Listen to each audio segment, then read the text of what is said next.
नागौर के लकड़गंज थाना क्षेत्र में एक महिला के घर में सेंधमारी का मामला सामने आया।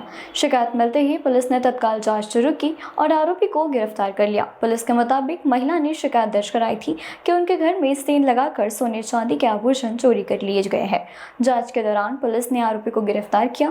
पूछताछ में पता चला कि आरोपी दूसरे राज्य का रहने वाला है और ट्रेन से अलग अलग शहरों में जाकर चोरी की वारदात को अंजाम देता था।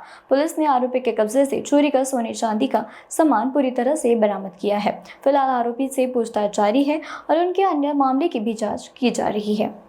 तक्रारदार महिला रत्नमाला नारायण उमरेडकर वय 56 वर्ष राहणार इतवारी यांनी पोलीस स्टेशनला तक्रार दिली की त्यांच्याकडे घरफोडी झाली आहे। तात्काळ रिपोर्टवरून आणि गुन्हा दाखल केला घरफोडीचा आणि त्या अनुषंगाने जे तपास पथकातील अधिकारी अंमलदार आहेत यांना स्पॉट रवाना केले। त्याचबरोबर सदर आरोपी याची मोडस लक्षात घेता हा आरोपी बाहेर ठिकाणचा होता आणि आरोपी हा गुजरात या ठिकाणचा आहे, ज्याचं नाव परेश सुरेश भाई सोनी वय 36 वर्ष राहणार भरूच गुजरात या ठिकाणचा आहे।